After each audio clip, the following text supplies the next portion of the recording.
Welcome to Oregon Indie Film, a video podcast that shines the light on Oregon's independent film industry. I'm your host, Dawn Sellers. I interview Oregon's independent filmmakers who offer insights into the creative process, challenges, and triumphs of making movies in Oregon. This episode features Mark Hoffman, an award-winning filmmaker working across commercial, viral campaigns, and narrative cinema. Trained in biology, then film and design in Germany, he's the writer and director of the feature film A Simple Machine. And Alyssa Roehrenbeck, producer of A Simple Machine. Alyssa is just off a big win at South by Southwest, where another film she produced and filmed here in Oregon with writer-director Graham Parks, titled Wishful Thinking, just won Best Narrative Feature. A Simple Machine screened to a sold-out audience at Portland Panorama on April 16th. Mark shares his inspiration for A Simple Machine, the challenges of adapting a novel to a screenplay and then filming it. They also share ideas for filming on an indie film budget, finding cast and crew, and perfect locations. We'll also touch on distribution and the benefits of filming in Oregon. It was a pleasure to sit down with Mark and Alyssa to chat about this film and their other projects. I hope you enjoy my conversation with them about their film, A Simple Machine. You guys have A Simple Machine screening tomorrow, April 16th at the Hollywood Theater as part of Portland Panorama. And it's sold out, I understand. The screening is sold out, so that's very exciting. So I think we'll just start maybe having you guys tell us who you are and what you do in general.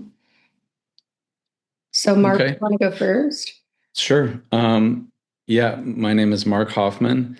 I have been doing filmmaking in various forms for a long time. I actually studied biology first. Really always loved film, was doing it always as a hobby. And then realized after I got my undergraduate degree that I wanted to then focus on film. And I got lucky. I went to a film school in Germany. And so I learned a lot there. I learned how to edit, which is, I feel, kind of my strength as a director is editing. So did some time editing in Europe for documentary stuff, and then came to the US and worked as an editor for quite a while, doing music videos and commercials and all sorts of things. And then was able to start directing finally and started directing commercials. And I did some documentary. So I make my living doing commercials. And that's what I've been doing for the last 20-ish years. Yeah. And are you in Portland then? Is that where you call home? Yeah. I'm from Ashland, Oregon. Oh, okay. So I grew up in Ashland. I lived all around. I lived in Germany for a little while when I was going to film school, and then I lived in LA for 8-9 years. And then finally, when our son was born, we moved back up to Oregon and came to Portland in around 2006. Oh, okay. So you've been here for a while. Yeah. Yeah. Oregon is I consider myself an Oregonian above everything else. Yeah. Well, good. It's funny you say that because my family has, in the last few years, when I go home to Ohio, people ask me where I'm from, and I don't say Ohio anymore. And it really bugs them. You become an Oregonian. I guess. I mean, I don't know what the actual rule is on how many years you have to live here before you can say that, but I'll accept if they'll have me. Yeah, I think if you feel like an Oregonian, you can call yourself one. Although when you talk to the native Oregonians, they'll disagree. Like my husband, he always says, well, you're not a native. And I think native Oregonians tend to be that way in general, but yeah. So Alyssa, tell us about you. You're in Portland, yes or no? Yes. I am currently in Portland right now. And yes, I've done the majority of my work in and around Portland, and I really love working with the Portland film community. I'm a producer. If you don't know what that is, it's literally every job no one else wants to do, especially on a movie, a small movie, like Mark's movie or some of the other movies that we've done in the last few years here. But I do everything from sort of managing the budgets, hiring crew. Sometimes I'm picking up trash. Sometimes I'm putting crafty out. It sort of just depends on the day, the size of the project. But I sort of stumbled into producing accidentally. I didn't really know it was a job until people just kept asking me to do it. And then I was like, oh. And then eventually, after many years of working side jobs and doing 3 jobs at once, I can finally say that I make my living just as a mostly narrative film producer. Nice. And you are just off a huge win at South by Southwest for Yes. a film that was also filmed in Oregon. Yes. Directly after Mark's movie, we filmed another movie here called Wishful Thinking, that just took the prize at South by. It was a shock and a surprise, but we're very, very grateful. It was fun. Yeah, congratulations. It's great for Oregon to get that notoriety, I think. It's yeah, good for you also, but I mean, I think one of the things I'm like proudest of is that in Oregon we have a track record of being able to do indie movies in such high quality with great teams, and that this community really supports that type of work. Like Mark's movie, I'm so excited for people to see it. It was a lot of blood, sweat, and tears by a lot of people, but I think you see the love of every single person on screen when you yeah. watch A Simple Machine. Yeah, I think that's true about indie film in the Portland area, is that people really want to help one another and really want to make a good quality movie. So I think that's very true. Now, you said you're from Ohio originally? Yeah, I grew up in the Columbus area in the suburbs, and then I went to school in Indiana and Pittsburgh. Then I lived in Chicago for a while, and then eventually I moved out here, and then I've sort of been out here ever since. Just not when obviously taking some jobs in other places and bouncing around, but for the most part, been here since I think I moved here in 2008. Okay. Yeah. Nice. So, really, we want to talk about A Simple Machine because that's what we're here to talk about today. And so, tell me, which one of you started with that film first? Was it you, Alyssa, and then Oh, it was Mark? definitely not. It was Yeah, Mark. that was Mark. So, Mark has been thinking about this movie for far, far longer than anyone could even imagine, but I'll let him tell it because it's epic. yeah. And Mark, didn't you do a bicycle documentary? Did I see that? Or no? I did a bull riding documentary. Oh, bull riding. Little bit different than riding a bicycle. Totally different than bicycle. So I guess I saw riding and kind of put bicycle together, but no, bull riding is totally different. So tell us But it's about funny now that I think of it as, it's both riding is involved. Very different. I don't know. I mean, I guess riding on a rainy day, a stormy day in Portland could be like bull riding, maybe. I don't know. In traffic. I don't think there's many things like bull riding. No. It's an insane sport. Yeah. But tell us about A Simple Machine and kind of so you've been working on this for a few years. Tell us about that. Yeah. Well, I actually been working on it since like 2010, 2011. I think 2011, I think is when I don't have the dates quite right, but it's been a while, definitely over a decade. The inspiration started from, I was looking for a book that I could adapt into a screenplay. And just knowing how hard it is to get rights to novels, I was going to Powell's and looking for a book from like a Northwest author, and I found this book called A Simple Machine that was written during the recession at that time, and that book it really resonated with me. It was kind of a coming of age story about a guy trying to figure out his life and live frugally, and that. I reached out to the author. He was a local guy. Luckily, we hit it off. And Evan P. Snyder, that's the person who wrote the novel and inspired the film. We're still really good friends. He'll be there at the film festival. He actually has a cameo in the film. Yeah, that's true. Nice. I love that. Yeah. It's his spark that did everything, that got the whole project up and going, finding his novel, and at some point he kind of let me just take over the screenplay, because working on a screenplay is quite a bit different than his novel, which was a bit more journalistic. So we had to add in some more narrative things. And then I worked on that off and on for about 10 years, and was getting close to shooting, or I was going to start reaching out to people like Alyssa. And, I had enough contacts that I could imagine putting together a film or getting it off the ground. But then COVID hit right at that time. I was just starting to have conversations with producers about trying to make the film happen, and COVID hit. Everything changed. But in a good kind of creative way, maybe not in a logistical way, the movie became much more relevant, just because of the things that we were all going through at that time, and economic factors and housing crisis, and a number of things. And so the story really started hitting home. And then I went back and started working on it. So the real production it's been about 3 years. I think when I reached out to Alyssa to say, okay, would you be interested in working on this project, enlisting the DP, the production, the design, like getting all these people together. And then we shot it about, it's pretty much 2 years ago is when we finished principal photography. Yeah. And now, had you two worked together before on anything?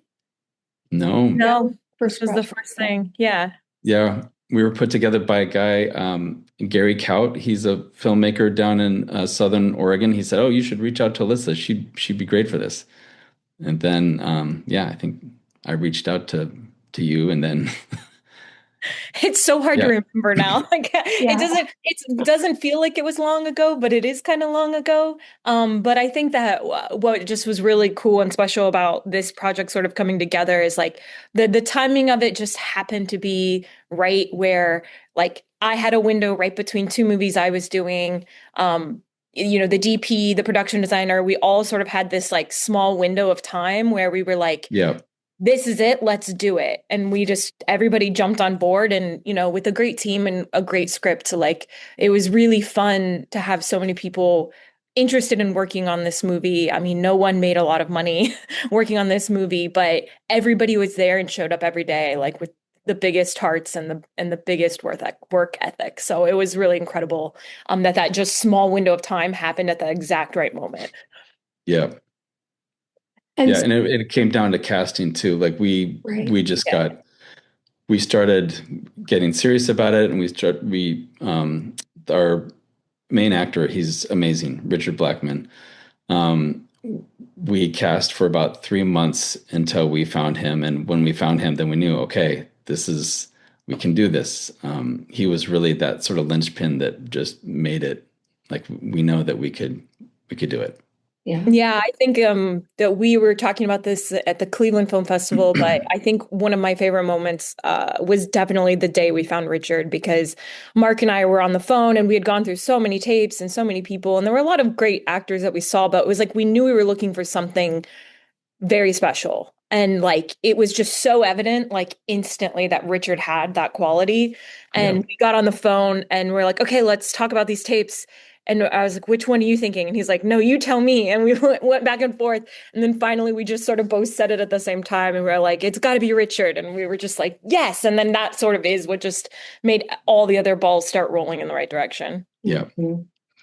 Yeah, I think that's so true. Like finding that one person, you've spent so much time with the script already and you know what you want. And then when that person shows up, it's magical. And then everything else can kind of fall into place. Did you guys have any challenges finding cast and crew? It sounds like everything sort of just came together. I mean, you both have a lot of connection, which probably helped make it happen.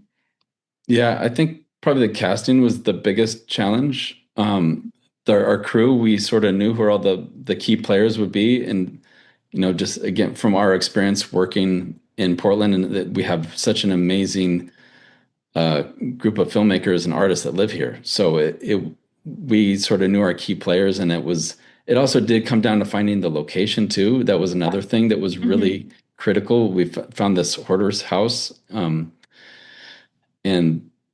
Yeah, it was kind of serendipity. These things just started happening together. We found Richard, and then it was just, okay, it's go time. Yeah. So the location was a hoarder's house. Tell me about that.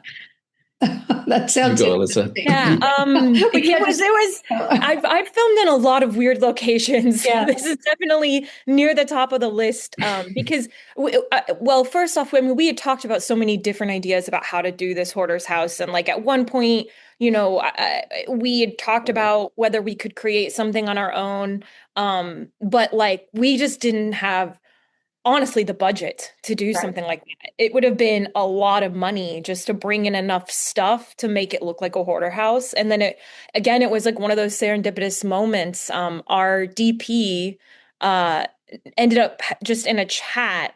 Correct me if I'm wrong about this, It's Mark. at a soccer game. Yeah, Yeah. I thought it was at a soccer game, with someone else who was saying that he just bought a hoarder's house. And then we were like, wait, can we look at it? Can we film there first before you? So weird. Yeah.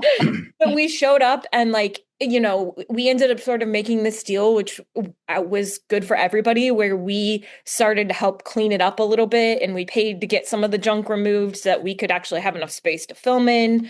And then in the movie, it actually gets cleaned up as the movie goes along. So it was a lot of work and it didn't smell great. And it was hard work. And I would say mostly our production designer, Yeah, he had to go through that. He had the worst of it, but he just took it like a champ. And,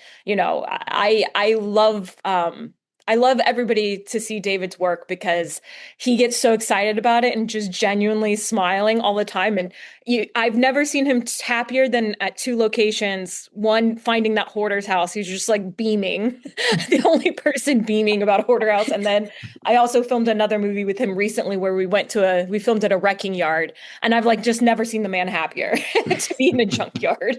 But it was really, really fun. And, we filmed there for 3 days, which were, I think probably the most, well, I don't know what you think, Mark, but those 3 days were grueling. Then the last 2 days were the big push with the bike work, which were also pretty challenging days. But I think everyone was glad we had the hoarder house, but really excited to leave. Done with it. Yeah. When we were done. But it's actually the house now. It's they gorgeous. fixed it up entirely, and then they it's just beautiful. And we're doing a bike event tomorrow. For before the screening, we're doing a bike to the premiere event, and I love that. I'm pretty sure we're gonna go by the hoarder house. Yeah, we're gonna roll by it for everybody to see the transformation on screen. Nice. That's nice. I can see in my mind your set director like hoarding away all of these little props that like, no, we can't throw that away. I'll need that for something else. As you're cleaning out this hoarder's house, I can totally picture that.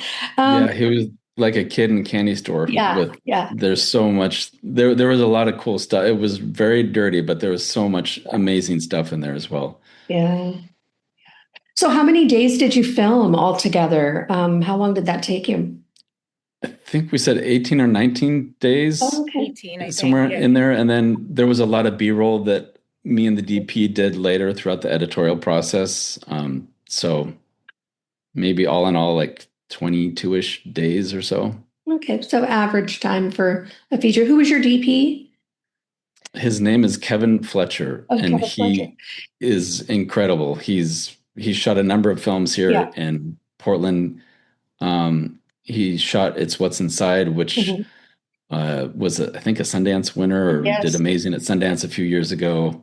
He's just an incredibly talented DP who brings a different sensibility, to every project he does. It's unique. I'm lucky to have worked with Kevin a few times now on different narrative movies, and I think his superpower is like he can interpret a script and come up with. He doesn't have one single style. He will adapt himself to the script, and it's kind of incredible to watch, honestly. And I think that, we've been getting tons of compliments about how gorgeous A Simple Machine is. And it is. It's just stunning. But when I see it in contrast to his other movies, which I think he's this weekend at the festival, 3 nights in a row. They're all his movies. Nice. I was teasing him a little bit about that. But they all have such distinct different styles. And I think that what he brought to A Simple Machine is really, really special. And him and Mark are kind of a dream team of knowing what they want, just going after it, and like just doing it with such precision that when it comes out on screen, it's just like a masterpiece. Yeah, that's super important, I think, for the DP and the director to kind of be on the same page and know what they want and be able to pull that off. Yep. It feels like that's when the magic happens, right? Yeah, for this movie especially, we wanted to be able to hang our hat on the cinematography and the edit. You know, we want it should feel like a crafted film. Yeah. And we really, spent a lot of time thinking about that aspect of it. Yeah, I saw the trailer a couple weeks ago at a screening, and it's beautiful. The trailer is beautiful. So yeah, I can't wait to see the whole thing. Do you guys want to talk about your budget? You don't have to share the amount, but maybe a range if you're comfortable with that. Or no, that's okay if you don't. No, well, I mean, just- we've been we really can talk open in about. general.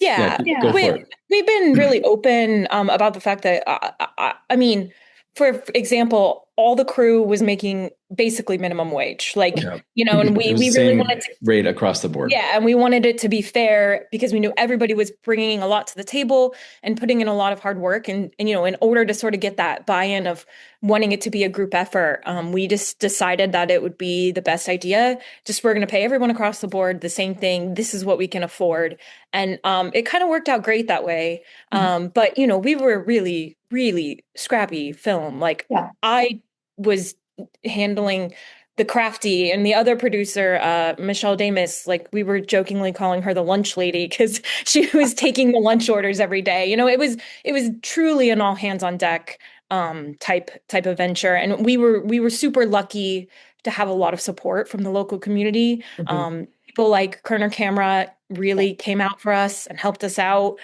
Too Easy came and brought tons of stuff to help us film with the bikes. Gearhead Grip helped us with some, every single community investor invested in us in this movie, which is why it looks incredible. But we definitely could not have done that without the support of the local community, which is another thing I think that's just really special about, Oregon film scene. Yeah, I agree. Stay right there. We'll be back to hear more in just a moment. Hey there. If you're enjoying this episode of Oregon Indie Film, don't go anywhere. We've got more great conversation coming up. And if you believe in uplifting local voices and the power of independent storytelling, we'd love your support. Hit that follow button, share the show with a friend, or leave us a quick 5-star review. It makes a big difference. Want to get more involved? Reach out at OregonIndieFilm@gmail.com. Now, back to the episode. And so what did your fundraising look like for this? Did you did you do a GoFundMe? Did you reach out to people? Did you have investors? What did that look like? It's all self-funded. It was all self-funded and just kind of put it together. I love that. Yeah. Yeah. The spirit of indie film. It was, we tried different avenues, but we just couldn't wait. We had to do it, and we had to go for it. And then in the end, it was nice because we were just answering to ourselves. There was no outside interest, and we could really pursue exactly what the story should be. And it is a story a bit about, it has to do with kind of economic independence and this idea of personal freedom in contrast with consumer culture. And so it also felt right to do it that way, and just, try to figure out how we do this on our own in a very self-reliant way. And so that's how we went about doing it. Yeah. I think that was one of the things too that made everybody sort of buy in, is like we all knew that. So everybody was really dedicated to making sure whatever money we spent on anything was really worth it, and that it was really going toward the picture. And I think that I think that everybody on the crew, and including me being in charge of the budget, were just like really conscious of like, do we need this? Do we not need this? And just really putting as much on the screen as we possibly could. We got a lot of donations. Like I've worked a couple of times now with the Food Innovation Center here in Oregon, which is awesome. And they are always sort of willing to help us out. Like we had a scene in this movie where we have a free fridge. And so it's like we needed stuff to put in it. And so even stuff like that, they'll hook us up with newer brands who are trying to get their marketing out there. And then, we'll basically do free product placement and put them on screen. And then they just donate stuff to us. And a lot of times it's also just snacks for the crew, but it goes a long way on a little movie like this. So we feel really grateful that we were able to put it all together. Yeah. And so, Mark, did you feel like because you had to do a lot of like on the fly cuts and things, just budget based, did you feel like that changed the story at all? Or did it pretty much stay true to what you envisioned from the beginning? We definitely had to really be super smart about the script. And there was a period in the middle of the shoot where we had to cut some stuff that was hard. And so, because I think one thing that helps is I'm an editor. I edited this. Okay. So I had a good sense of the minimal amount of stuff that we needed to get. And so for what we had, we were pretty efficient in our days, but still it came to a point where we had to cut some scenes and some things. And that was the hard part, like writing as, it's very stressful going through a shoot. And then you're also at the same time writing, trying to like change the story almost as you're shooting. Mm-hmm. So that was a challenge for sure. Yeah. Yeah. I think, you being the editor probably helped a lot because that helps keep things, in budget. Yeah. And we thought about it, and Kevin and I thought a lot about, how we shoot. The camera that we used was a Sony Venice, so we're shooting with very low light. We're not bringing in a lot of lights. We had although we were very composed with our frame, we didn't spend a lot of time, setting up shots. We still went very quickly. Mm-hmm. And both Kevin and I have worked in commercials before, so we know how to work quickly and move fast. And so, that helped a lot. But we had to be very focused and think everything through in order to get through in time. Yeah. And so filming the bike scenes, tell me about that. Was that a challenging thing to do, or, doing commercial work? I know you've done some work for one of the large companies here in town. And so you've probably filmed a lot of sports action before. And so I think that experience probably helped you, but you tell me, like, what was that experience like? Yeah, no, I've done a lot of stuff for Nike, and that helped. I knew that going in. That's part of why I love the idea and the concept, was to kind of, in this simple story, how can we bring in some action? And the bike riding was exactly that. So the DP and I had already talked a lot about how those 2 days were critical. We spent 2 days really where we got most of all the bike action. And we knew we wanted to film that in a dynamic way. And like Alyssa said, we had some of the local vendors help us with, we had like this electric follow car, and we shot it in a really dynamic kind of fun way. That was really important to bring into the story. Nice. Yeah, it was I would say the most grueling part of that, and I think we all felt for him, was for poor Richard, who had to ride a bike for 2 days straight.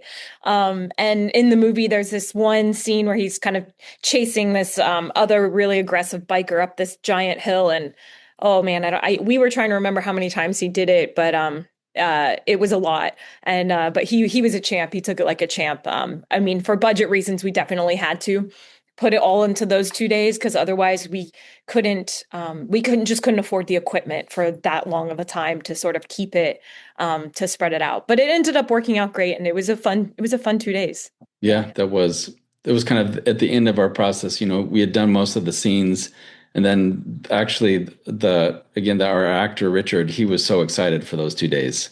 Like had just been waiting the whole time, just, okay, when can I finally ride the bike? When can I finally kind of go for it? And so he had a blast. He got really tired, but he's actually he played collegiate football, so he has an athletic background. Yeah. Even though he downplayed that in the story, he could handle it. He's a amazing on a number of levels, like emotionally and physically. He's an incredibly gifted actor. Yeah. What hill did you make him ride up? It's the one it turns into Mississippi.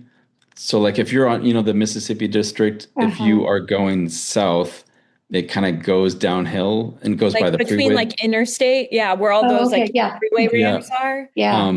So kind of over by where Widmer used to be. Yeah, that's a tough hill. I'm sure he was tired by the end of that. So you're screening at Portland Panorama, and you're on the festival circuit. You guys have been kind of all around the U.S. with this film already. What's your plan? Do you have a plan after festivals? I mean, obviously, if you get a distribution deal, is that what you're looking for? Are you looking at doing some self-distribution? What's your plan? Yeah, I think our plan is to do self-distribution, to try to release it locally in Portland, since this is where we made it in our community, see if we can get a few nights run here and continue developing that buzz and momentum, and then hopefully go to other like-minded communities. What we didn't really plan, but what's becoming really fortuitous as we go about this is, that the bike is a central character in the story, but the bike community is just so strong, and so they just, the story really fits within their community. And so all around the country, we're just seeing these really active bike communities, trying to revitalize and make these urban areas more livable. And that is an adjacent theme in the film.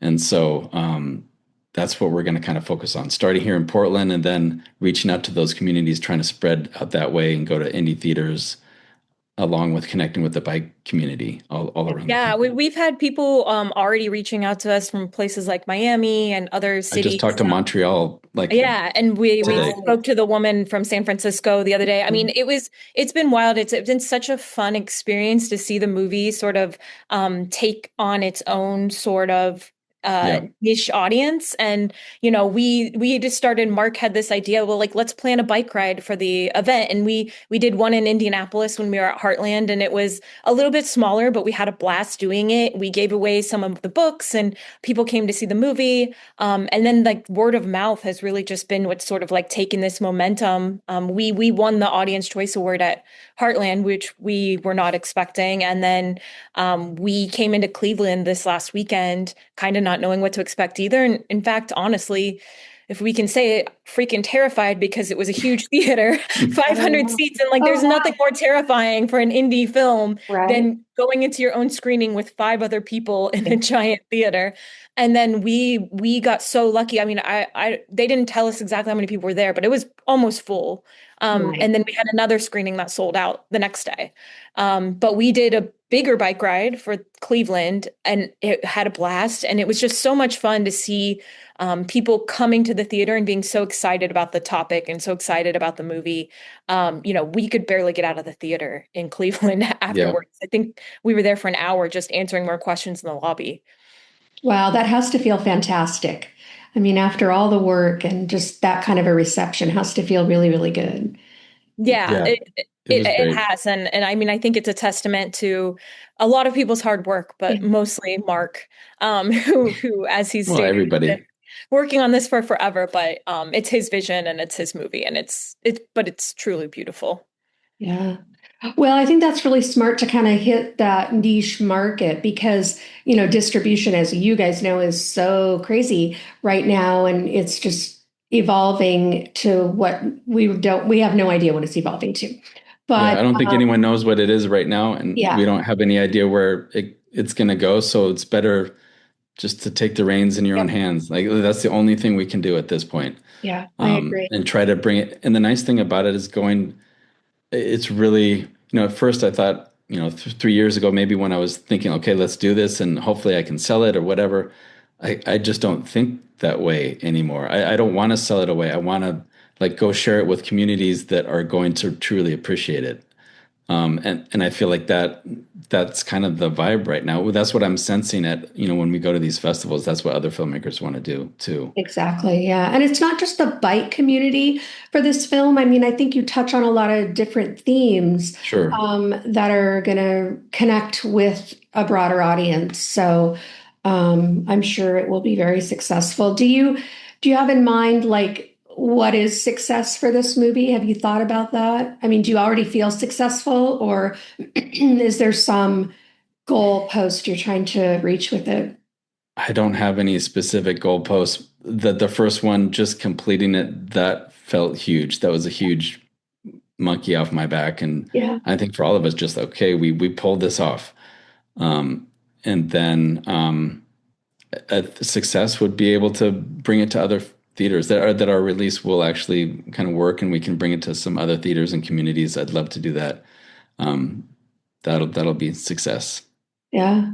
Do you already have some other screenings in the works in Portland then? We don't have those Okay. lined up yet. Yeah, nothing booked yet. We are working with someone who's helping us sort of get some ins at some theaters. We do screen at Ashland Film Festival the following week, and so that'll be sort of the end of our festival run. But we're already sort of in talks of planning these other events. So by the spreadsheet is big. Yeah. Yeah. Now, Mark, didn't you say you were originally from Ashland? Mm-hmm. Yeah. And so that's nice that you'll be screening there next week. Do you still have family there that is excited about it, and friends, I'm sure? And yeah, that's my parents will be there. My old soccer coach will be there. nice. Lots of old friends. My brother's there. Yeah, that's gonna be really special coming back to my hometown. And showing it there. And it's a great little festival. Well, it's a solid regional festival. Yeah. Yeah, they've been on my list to interview for the podcast. I need to get myself down there or do a Zoom with them. But so yeah, I always like to ask this question. I'm going to ask it of both of you. So what is your big, beautiful dream in life? It doesn't have to be film related, or it can be film related. But if you could do anything in the world, time, money isn't an obstacle, what would that look like for you? Honestly, I'm doing it. I just love making stories that matter. And, it's been really incredible the last few years, especially to see all the great indie work coming out of Portland. But like, I think that, I'm a producer who has a very hard time working on a script that I don't care about. And often, you have to do that for the job or whatever. And we've all had to do that. But it's so, so special when you get to work on something like A Simple Machine or Wishful Thinking, where it's something that you really believe in the story and you believe in it. And then you get to do it. I always say like one of the funnest things about my job is that we get to problem solve things that don't exist in the real world, which is really therapeutic, in a way, because we're solving, these other problems that are just, once you solve it, it's like, oh, okay, and it's always changing, and it's just one of the things I love about movie making, and yeah, I'm just happy to keep the train going. I love that. How about you? Yeah, I love that answer. So I'm just going to piggyback off of that, but tweak it slightly. No, I'm so happy to be able to be doing what we did on this project. The last couple of years have been living my dream. What I didn't anticipate is the endurance that it takes. I'm kind of tired.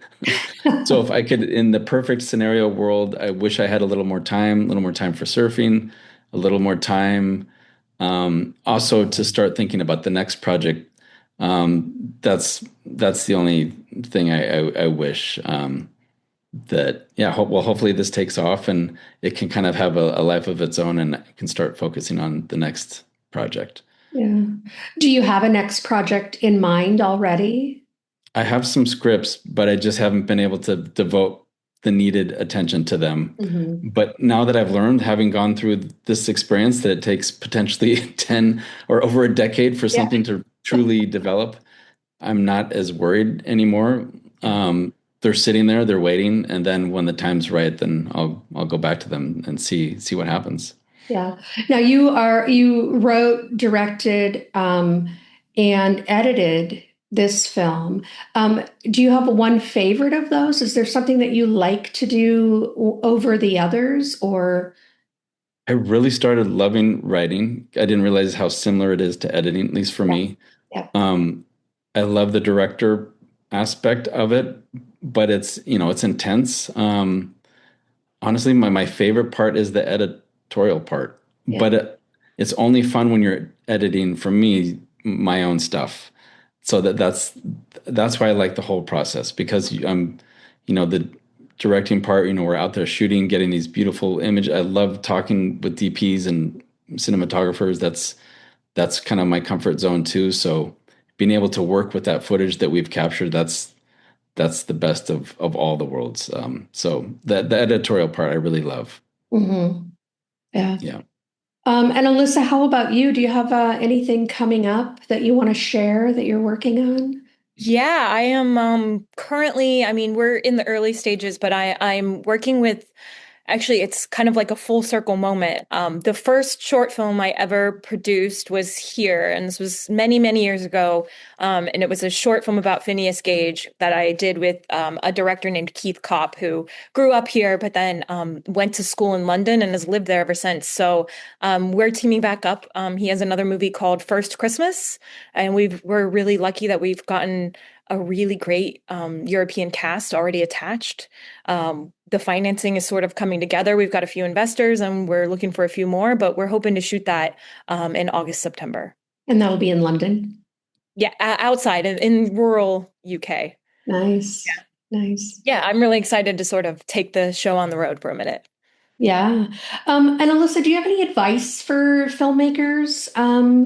Maybe something that you learned early on or that you've learned along the way that you feel is really helpful to share to people wanting to produce or make their own films? I mean, honestly, it's just keep doing it. Just keep going. And it's hard, yeah, I've done multiple projects at once. I've had a lot of sleepless nights, but the thing is, honestly, like, it doesn't really matter what the challenge is right in front of you, as long as you keep going.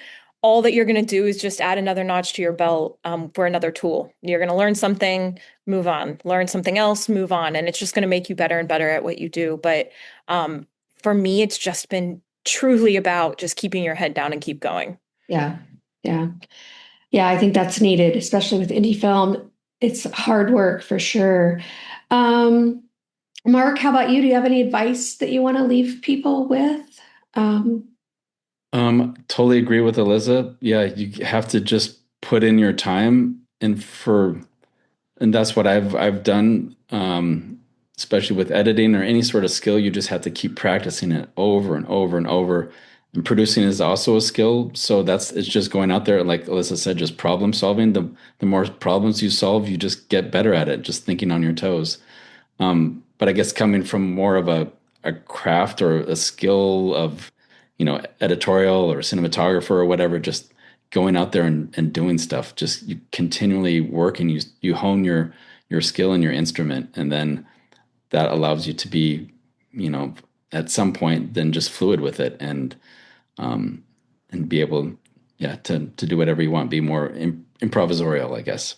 I'll add one more thing to this, which is something a mentor I had in high school when I was doing a lot of theater told me that has always stuck with me. And it's something I take into producing, because a lot of times in producing, you get certain problems and a lot of times they're just stupid. It's a stupid problem. It's stupid, but you have to solve it anyways. And, it's really hard to look at those things and find the a good reason for doing it. But what she told me that's always stuck with me, and I think that this is true for sort of any art form, is that the details matter, and that it's not the 10th detail that someone's going to say tips the bucket into making something great. It's the 10,000th detail. Yeah. It's that 10,000. Totally. It's the 10,000 hour rule. If you put 10,000 hours into something, you'll get good. It's like Karate Kid, wax on, wax off. Yeah. Like the more you do it, and you learn your own process too. Everyone develops their own process, and you kind of learn that through that repetition. Mm-hmm. Yeah, I think, helping other people on their projects and then doing your own projects, I think is a good way to just keep doing it, right? Yeah. And, Pretty and learn simple. from others. Yeah, it sounds very simple, but it is true. I think it is true. Is there anything else that you guys want to share about the film or about yourselves? Anything about the world? The only thing I was thinking about this, and Mark, we didn't talk about this at any of the festivals, but I'm like, this is interesting to me because there's a lot of voiceover in the movie. Oh, okay. And we sort of were coming at it from like a whole bunch of different angles, and then eventually decided that we would record the most of the voiceovers. Well, Richard was recording with Mark off and on, and they were sending stuff back and forth for a long time in the edit. But then we flew Richard back to do the sort of the final voiceover work. And it was just such an incredible day. Like Mark had done such a good job of writing all these very, very thoughtful, like completely crafted to what the film was at that point, because we had the edit mostly locked in at that point. But then we got to this like one last piece of the voiceover. And, we were all kind of struggling with like, what do we say? How did this say this? Blah, blah, blah. And then I think it was Richard who's just like, I don't know, can I just try it? And then he just eloquently spoke the best voiceover in the whole movie. And it just sort of happened in another serendipitous, but really kind of amazing creative moment. Is that how you remember it, Mark? I remember that too. We were sort of stuck, and I went, actually I had to go sit out in the car. I don't know if you remember, oh yeah, that's right. Yep. Like I need to rethink this. I need to like get my head out, and then I rewrote it there, and I brought it in, and Richard read it. I think he had also been thinking, he probably brought his own words to it too, somewhat. And yeah, it was magical. I remember crying. So it was really beautiful. Mm-hmm. But I think that sort of goes along the lines too of like the details matter. And that's one of the things I think that really shows on the screen and is special about this movie is that with Mark being such a fantastic editor and then having such a great vision, that every little thing you see on screen actually matters to the movie, which is really, really fun to watch. Mm-hmm. Yeah. I guess I would say maybe a somewhat promotional thing, like for anyone watching or listening, it's getting reviews. Like anyone who wants to, ends up seeing the film, if they want to give us a review, that helps immensely. That's how the indie films, that's how we're surviving, is off the review system. So like on IMDb or Letterboxd. Oh, on Letterboxd or IMDb. Yeah, either one. I mean, we will take any sort of words we can get and from anywhere, but it is really, really critical. And it's like, it always sucks to sort of have to ask that, but that's also how indie movies survive. And I think that one of the things I hope comes out of the experience, especially this week at Portland Panorama, is that this is such a fun week for all of Oregon film because, we're doing several nights in a row. I know I'm going all 3 nights. We're showing the movie for the first time to our whole cast and crew tomorrow. And it's like, I'm ready to support these other movies. So I'll be putting my reviews up for them. And I hope everybody sort of does the same across the board so we can just get more film coming here and more film out there. Mm-hmm.